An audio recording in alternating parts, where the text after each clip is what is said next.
అందరికి నమస్తే. రాజకీయం, సినిమా, గమ్మతి ఇచ్చంత్రాలు, వైరల్ అవుతున్న వీడియోలు, తీరు వార్తలతో మన మైక్ ముచ్చట్లు తయారుగున్నాయి. చెల్ల సుశిద్దాం పాన్రే. అందుకంటే మొదలు హెడ్లైన్స్.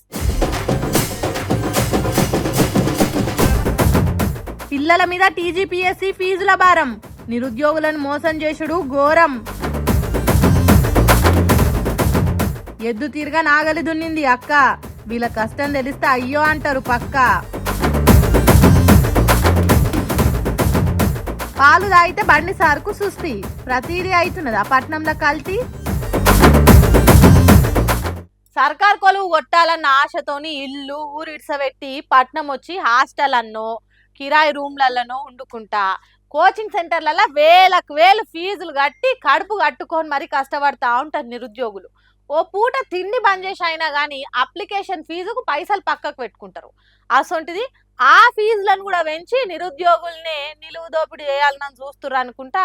వస్తున్న వార్తలలో నిజమెంత, అసలు ఫీజు ఎంత పెంచిర్రు, ఏం కథ, ఇంకెన్నడు కొలువు వస్తుందయ్యా నీకు, ఎన్నేళ్ళు చదువుతావు, అయ్యవ మీద బతుకుతావు ఇంకా అనుకుంటా ఎవలెన్ని మాటలన్నా గాని పట్టించుకోకుండా సర్కార్ కొలువు కొడితే బతుకు బాగుపడుతుందన్న ఆశతోని పట్నం వచ్చి తెలందాకా పొద్దుందాకా అని తేడా లేకుండా కష్టపడుతుంటారు. అసొంటోళ్ళ తానికెళ్లి వందలకు వందలు వసూలు చేయాలన్న ఆపచ్చని ఏందో మరి. టీజీపీఎస్సీ పరీక్ష ఫీజును 200కెళ్లి ఒకటేసారి 1000 రూపాయలకు చేసిరట. ఈ నడుమ రిలీజ్ అయిన నోటిఫికేషన్ల అప్లికేషన్ ఫీజులు అమాంతం పెంచేసిరట. ఒకే తీరు కొలువులకు కూడా వేరు నోటిఫికేషన్లు ఇచ్చే వరకు ప్రతి దరఖాస్తుకు ఫీజు కట్టవలసి వస్తుందని నారాజైతుర్రు. నమ్మకంతోని కొలువులు కొడదామని చదువుకునేటోళ్లు నిరుద్యోగులను నిలువు దోపిడీ చేసే కథ కాకుంటే ఏందిది అనుకుంటా గ్రూప్ పరీక్షల కోసం ప్రిపేర్ అవుతున్న స్టూడెంట్లు గుర్రు అంటుర్రు. మరి ఒక్కటేసారి గిట్ల ఫీజులు ఎట్లా పెంచుతారు అనుకుంటా నేషనల్ హ్యూమన్ రైట్స్ కమిషన్ లో ఫిర్యాదు చేసిరట.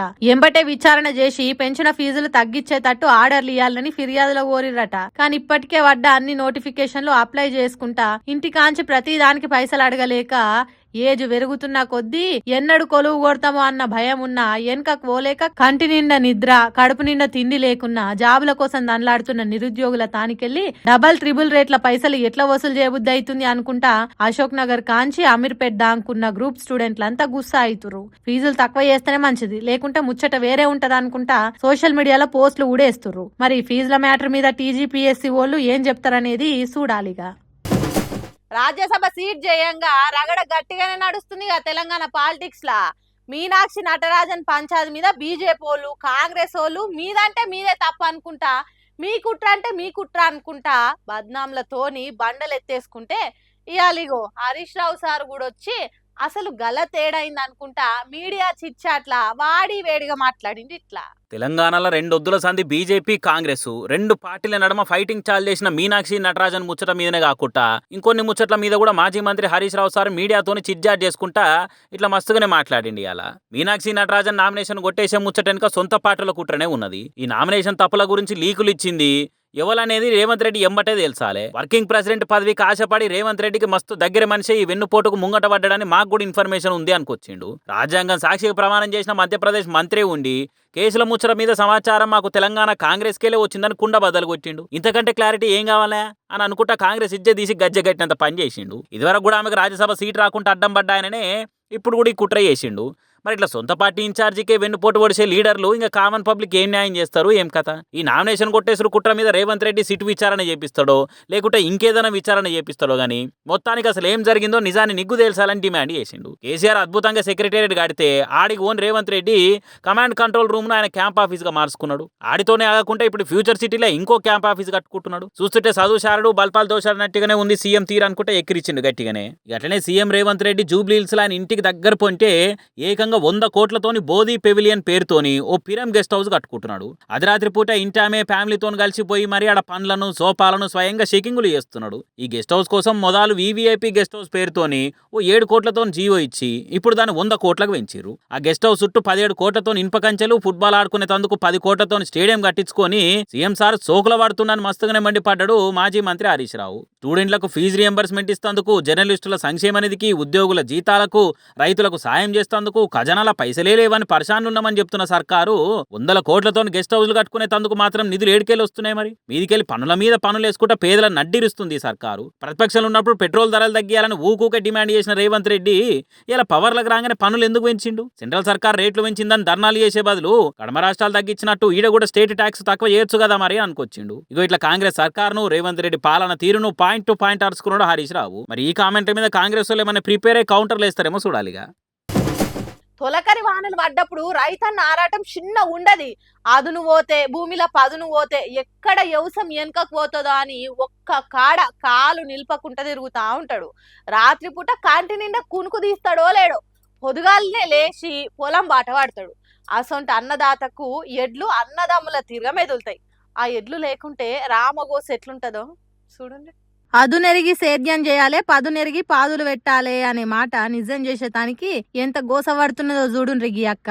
షేను షెల్క సదును చేసి గింజలెయ్యకుంటే గంజికెల్లుడు కష్టమైతది. అగో అందుకే తానే కాడి మెడల మీద పెట్టుకొని ఎద్దు తిరగ మొద్దు కష్టం చేస్తుంది. ఎందుకక్క గిట్లా నాగలు దున్నుతున్నావు, ఇంకో ఎద్దేమైంది అని అడిగితే గుండె వాళ్ళకి ముచ్చట చెప్పింది. మొన్నటి తొలసూరు వానలల్లా పిడుగుబడి పిడాత ఒక ఎద్దు జీవిడిచిందట. పుట్టెడు వ్యవసాయాన్ని తన మెడల మీద వేసుకొని భూమి దున్నే ఎద్దు చచ్చిపోతే ఎక్కెక్కి ఏడ్చిండ్రట. ఇంకో ఎద్దును కొనేంత శక్తి లేదట. ఇంకో పక్క భూమిలో పదును పోతున్నది. ఏం చేయాలనో తెలియక గీ అక్క ఇంకో పక్క ఎద్దు తీరుగా కాడి గుంజుతున్నది. కన్నీళ్లను దిగమింగుకుంటా కష్టాలను దాటుతున్నది. ఈ ఏడు కాకుంటే వచ్చే ఏడు వ్యవసాయం చేసుకోవచ్చని ఊకోకుంటా ఎర్ర టెండల శరీరం చెమటలు గక్కుతున్నా కాడిని దించలేదు. ఇట్లా ఎద్దు తిరగ ముద్దు కష్టం చేస్తున్న ఈ అక్కను చూస్తే ఎంత కఠిన గుణపోనికైనా కన్నీళ్ళు వస్తాయి కదా. కానీ ఈ అక్క చెక్కు చెదరకుంటా ఎద్దు చచ్చిపోయిందనే దుఃఖాన్ని కళ్ళల్లోనే అదిమి పట్టి నాగలు దున్నుతున్నది. తన భర్తతో కలిసి భూమిని శదును చేస్తున్న వీడియో ఎవరు తీసిండ్రో ఏమో గానీ సోషల్ మీడియాలో పెడితే సొక్క తిరుగుతుంది. మహారాష్ట్ర రాష్ట్రం లాతూర్ జిల్లా బంబాలి అనే ఊర్లో జరిగింది ముచ్చట.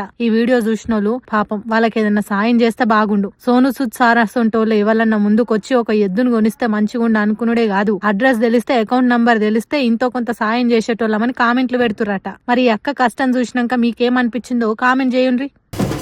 మోడీ పాలనలా అచ్చేదిన్ అని అంటే ఏమో అనుకున్నాం గాని నిజంగానే అచ్చేదిన్ వచ్చినాయి.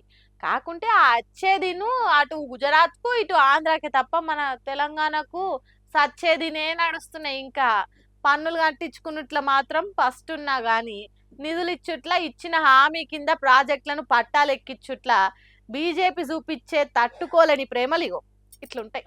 తెలంగాణ మీద సవతి తల్లి ప్రేమ చూయించుట్లా బీజేపీ ఎన్నడూ ఏనాడు వెనుకపోదని మళ్ళోసారి కుల్లం కుల్లా చూయించినట్టే కొడుతుంది. ఇన్ని దినాలు నార్త్ రాష్ట్రాలకు నవ్వుకుట్ట నిధులు ఇచ్చి సౌత్ రాష్ట్రాలను మాత్రం సత్తు బిల్లల కంటే ఘోరంగా చూస్తుంది అనుకునేది. ఈసారి ఏపీకి కూడా ఏకదం సపోర్ట్ ఇచ్చి పక్కపంటున్న తెలంగాణకు మాత్రం హ్యాండ్ ఇచ్చింది. మెట్రో విస్తరణలో హైదరాబాద్కు మొండి చేయి చూపించి మోడీ సొంత రాష్ట్రం గుజరాత్కు మంచిగా చేయందిచ్చింది. 2169 కోట్ల నిధులతోటి గుజరాత్లో అహ్మదాబాద్ కాడ మెట్రో రెండో ఫేజ్ కు సెంట్రల్ కేబినెట్ ఓకే అన్నది. అట్లనే ఆంధ్రప్రదేశ్ కి 2534 కోట్లతోటి అమరావతిలో సెంట్రల్ సెక్రటేరియట్ కడుతందుకు కూడా మోడీ కేబినెట్ ఓకే అన్నది. కానీ తెలంగాణలో మెట్రో విస్తరణ చేస్తామన్న హామీని మాత్రము ఏట్లెత్తేసి ఎనడో మర్చిపోయింది బీజేపీ. మరి తెలంగాణకెళ్ళి అసలు పన్ను పైసలు పోతలేవా, లేకుంటే ఇక్కడికెళ్ళి సెంట్రల్ గవర్నమెంట్ కు ఆమ్దాని వస్తలేదా? మరి ఈడున్న పార్టీ ఎంపీలు పురాగా పట్టించుకుంటలేరా? ట్రేడ్ తరపునున్న సెంట్రల్ మంత్రులు కూడా లైట్ తీసుకుంటురా? రాష్ట్ర సర్కారు మోడీ సార్ను గట్టిగా అడుగుతలేదా? లేకుంటే ఆయనతో అందరూ అంటున్నట్టు సీఎం పిఎం మిలాఖత్ అయిపోయిరన్న గాసిప్లు గట్టిగా నిజం అనుకోవాలనా? ఏది కరెక్ట్ అని మనసు నిమ్మలం చేసుకోవాలో తెలుస్తలేదు పోర్రి. కానీ కమలం లీడర్ల కాన్ఫిడెన్స్ కూడా నోరు నయంగా మెచ్చుకోవాల్సిందే సుమా. లేకుంటేంది ఈ తీర్ల నిధులు ఇవ్వకున్నా ప్రాజెక్టులు లేకున్నా మీదికెళ్ళి పెట్రోల్ డీజిల్ రేట్లు పెంచి సుక్కలు చూపించినా గానీ పక్కా పవర్లకు వస్తాము, వచ్చే లెచ్చల నాటికి జనంలో తిరిగి జెండా ఎగిరేస్తామని మాట్లాడతారు చూడురి. వా అన్న వా అని అనిపిస్తుంది పోరి. దేవుడా, నాకే ఎందుకు ఇన్ని కష్టాలు ఇచ్చినావు, నాకెందుకు అవకాశాలు ఇస్తలేవు, నన్నెందుకు వెనక పడిపోయేటట్టు చేస్తున్నావు అని చాలా మంది వాళ్ళకు కుమిలిపోతా ఉంటారు, నారాజు అవుతా ఉంటారు. అసొంటోళ్ళకి ఈ వీడియోను ఖచ్చితంగా మర్చిపోకుండా షేర్ చేయండి. అవకాశాలు వస్తలేవనో అదృష్టం మంచి లేదనో మూలుగుకుంట మూలకు గుసుట్టే మరుగున పడిపోతారు ఎవరైనా. కానీ పిల్లగాడు మాత్రం కొత్తగా ఆలోచన చేసిండు. బ్యాట్ లేదని బాధపడే కంటే కట్టెలతోనే బందోబస్తు బ్యాట్ తయారు చేసిండు. ఎట్లున్నది ఖతర్నాక్ బ్యాట్ చేసిండు కాదు, చేసుడే కాదు అదే బ్యాట్ తోని చెండును చెడా మడా 6లు 4లు కొడుతున్నాడు. పెద్ద సినిమాలో రామ్ చరణ్ ఇయ్యరమైరా చెండును కొట్టినట్టే కొడుతున్నాడు ఇదే బ్యాట్ తోని. నేను రీల్ హీరోని కాదు రియల్ హీరోని అని చెప్పగానే చెప్పిండు. ఇక ఉపాయం లేనోడు ఉపాసం పండడట. అవి ఆ తోవలే నువ్వు నోరా పొరడా అనుకుంటా చుట్టుపక్కల ఉన్న కట్టెలను బ్యాట్ తిరిగి ఉండేటట్టు నరికిండు. పొడు కట్టె అటుపక్క ఇటుపక్క 2 కట్టెలు కలిపిండు. ఆ ఇడిపోకుండా ప్లాస్టిక్ బాటిల్ అని కోసి ఆ కట్టెలకు తొడిగిండు. తర్వాత గట్టిపడేతానికి మంటల వేడి చేసిండు. ఇంకేమున్నది బిగ్గర గుంజినట్టయి బందోబస్తు బ్యాట్ తయారైంది. ఇక దీన్ని మించిన బ్యాట్ ఉంటుందా చెప్పురు అన్నట్టు బ్యాట్ పట్టుకొని బాల్ వచ్చి ఆలస్యం ఈడ్చి కొడుతున్నాడు. ఇక ఇప్పుడు చెప్పుర్రి, అవకాశాలు మన కోసం వస్తాయా, అవకాశాలను మనమే సృష్టించుకోవాలన్నా? ఖచ్చితంగా మన కోసమే అవకాశాలు ఎదురు చూస్తాటు చేయాలి. ఆ ముచ్చని బుడ్డోడు చెప్పకనే చెప్పిండు. ఈ పోరానికి వచ్చిన చిన్నేడైనా కావచ్చు కానీ మంచి పెద్ద పాఠమే చెప్పిండు. అదృష్టం మంచి లేదని గులుక్కుంటుండేటోళ్ళకు. అందుకే ఇప్పుడు ఈ చిన్న పిల్లగాని వీడియోని రియల్ పెద్ది అని కామెంట్ పెట్టుకుంటా సోషల్ మీడియాలో పొట్టు తిప్పుతున్నారు. బ్యాట్ లేకుంటే వికెట్లతోనే బ్యాట్ తయారు చేయొచ్చు అనుకుంటా క్యాప్షన్లు పెట్టుకుంటా సోషల్ మీడియాలో నింపుతున్నారు. ఇవాళ ఏం వారం అన్నా అనుకుంటా వారం రోజులల్లా 8 దినాలు ఏదో ఓ తీర్లా ముచ్చటతోని వార్తలలో ఉంటాడు మన ప్రియతమ నేత బండి సంజయ్ సార్. ఓ దిక్కు పబ్లిక్ అంతా బీజేపీ సర్కార్ చేయంగా పెట్రోలు డీజిల్ రేట్లకు జనం బుచ్చుకుంది అని అంటే, నాకే జ్వరం వచ్చి 3 రోజులు ఇవ్వలే అని కొత్త ముచ్చట ముంగటేసుకుంటే ఇట్లా సారు. ఏమేం సార్ ఏదో జ్వరం పట్టుకుంది అడ్డం పడ్డా అని పీకర్ పడుతురట, ఏంది అసలు ముచ్చట? నేను మొన్న హైదరాబాద్ లో మిల్క్ దాగి 3 రోజులు బెడ్ మీద పడినా. నేను నాకు 20 సంవత్సరాలు జ్వరం లేదు. నాకు నరేంద్ర మోడీ స్ఫూర్తి. నేను అనుకున్నా మోడీ గారు స్ఫూర్తి నాకు కూడా జ్వరం రాదని చెప్పి అమ్మవారు భక్తుని అని చెప్పి మొత్తం ఆరాంస తిరిగిన. లాస్ట్ మొన్న హైదరాబాద్ బయటికి వెళ్ళేస్తే పాలు తాగిన 3 రోజులు బెడ్ మీద పడ్డా. అదట అయినరుగా, నాకు మోడీ స్ఫూర్తి. అందుకే 20 ఏండ్ల సంధి ఎన్నడూ జ్వరం రాలేదు. కానీ మొన్న హైదరాబాద్ లో పాలు తాగిన గంతే జ్వరం వచ్చి 3 రోజులు బెడ్ మీద అడ్డం పడి డబ్బా రొట్టెలు తిన్నా అని చెప్పుకొచ్చిండు బండి సార్. ఇట్లా అసలు లెక్కకైతే ఆ జ్వరం కూడా రావచ్చు సార్ మీకు. పులసొంటి లీడర్ అయ్యి మీరు పులికెనడనే జ్వరం వస్తుందా? ఏదో జర పెయిన్ ఆరాజ్ అనిపించినట్టున్నది, దానే జ్వరం అనుకొని జరంత రెస్ట్ తీసుకుని మీరు, అంతకు మించి ఏం లేదు. మళ్ళీ మీరే చెప్తిరి మోడీ స్ఫూర్తితోని పనిచేస్తున్నా కాబట్టి జ్వరం రాలేదు అని. మరి ఇంకేంది? కాకుంటే మేము పూ పార్టీ సర్కార్లు ఉన్న రాష్ట్రాలలో కట్టిన కొత్త బ్రిడ్జీలు బిల్డింగులు నెలల్లో పట్టిన కుప్పగూలు అడ్డం పడితే గానీ విశ్వగురు నరేంద్ర మోడీ సార్ కింద పనిచేసే మీ పార్టీ లీడర్లకి జ్వరం వచ్చి అడ్డం పడు అంటే అయ్యే ముచ్చటేనాది? ఏ నాటికి కాదు. అయినా హైదరాబాద్ లో పాలు తాగితే జ్వరం వచ్చిందని అంటే ఆయనతో కల్తీ పాల కథ చేయంగానా ఏంది? అట్లయితే పట్టణంలోనే ఉన్న కోట్ల మంది తెల్లారేస్తే పాలు తాగుతున్నారు. అందులో ఎంతమందికి మరి కల్తీ పాలతో ఖరాబ్ అవుతుందో పానము. సెంట్రల్ మినిస్టర్ అయ్యండి మరి ఆ ముచ్చట మీద కూడా నజరేపిస్తే ఇంకెవ్వరు కూడా మీ లెక్క జ్వరం తెచ్చుకోకుండా ఉంటారో అనుకుంటా కామెంట్లు వేస్తురో బండి సారుకు మళ్ళీ ఎన్నడూ జ్వరం రావద్దు అనుకుంటా ఇలా ఏ వారమన్నా నరుసుకొని గుడి పోతందుకు తయారవుతున్న కమలం కేడరు. పాపం మీనాక్షి నటరాజన్ మేడం కాంగ్రెస్ పార్టీనే నమ్ముకున్నది. పార్టీ కోసం పానం పెట్టి పని చేస్తున్నది. గాంధీ భావాలను మోసుకుంటా కాంగ్రెస్ పార్టీని కాపాడుకోవాలని ఆరాట పడతా ఉన్నది. కానీ అదే కాంగ్రెస్ పార్టీలా ఎవలో తడిబట్టతోని గొంతు కోసినట్టు చేసిండ్రు. తన మీదున్న క్రిమినల్ కేసుల లిస్టు ఎలక్షన్ కమిషన్ కు పంపి రాజ్యసభకు పోకుండా ఆపిండ్రు. కప్పల తిరుగా ఆడ ఈడ దుంకుకుంటా కాంగ్రెస్ పార్టీలకు వచ్చినోళ్లే ఇట్లా చేసిండ్రని గుసగుసలు వినిపిస్తున్నాయి. ఇప్పుడు తెలంగాణ రాజకీయం మొత్తం ఈ లీకు చేసిన గ్రీకు వీరుని ముచ్చట గురించే మాట్లాడుకున్నారు. BJP MP Dharmapuri Arvind sir పాత ముచ్చటనే కాసింత కొత్తగా చెప్తున్నాడు. ఈనుండ్రి. తెలంగాణలో కేసు ఉన్నదని ఎలక్షన్ కమిషన్ కలవడ్డదా అన్న? ఇక్కడ నుంచి ఓటో ఇచ్చుండాలి కదా. కాంగ్రెస్ కుట్రనా పొట్టోడు కుట్రనా అది ఇన్వెస్టిగేషన్ చేసుకోవాలి. కాంగ్రెస్ పార్టీ వాళ్ళు చేసుకోవాలి, అంతర్మదనం చేసుకోవాలి. అబ్బా సారు ఎంత మాట అన్నారు. కాంగ్రెస్ పార్టీలో కట్టప్ప తీరుగా ఎన్నుపోటు ఒడిసే లీడర్లు ఎవరున్నారు? ఉంటే పొట్టోడు అని పేరువైన లీడర్ ఎవరు? ఇంతకు మీరన్న ఆ పొట్టోడు ఎవరు సారు అని ముంగటున్న విలేకరాన్ని అడిగితే ఏమంటున్నాడు చూడుండ్రి. మన ప్రియతమ ముఖ్యమంత్రి గురించి రేవంత్ రెడ్డి, అనుమూల రేవంత్ రెడ్డి. ఇంకా చెప్పాలి ఏమన్నా క్లారిటీగా అర్థమైందా? ఎవలను పొట్టోడని అన్ననో తెలిసిందా? ఇంకేమైనా డౌట్లున్నాయా అని ఇంటి పేరుతో సహా చెప్పి మన సీఎంనే అన్న అని బాగా జాప్తా చెప్తుండు.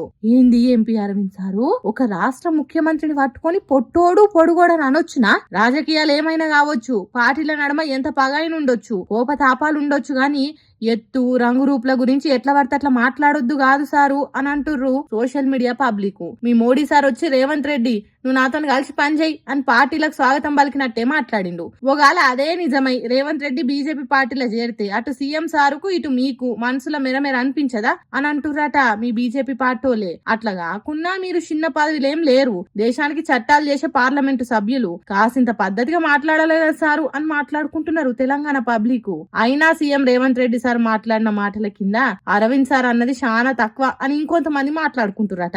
ఏదేమైనా ఇట్లా మనిషిని బట్టి రూపుని బట్టి తిట్టుకుంటే రాజకీయాలు నిమ్మలంగా నడుస్తాయా సారు అని అడుగుతున్నారు. ఆరోగ్యకరమైన రాజకీయాలుంటే చూడాలని ఆశపడుతున్న తెలంగాణ జనాలు.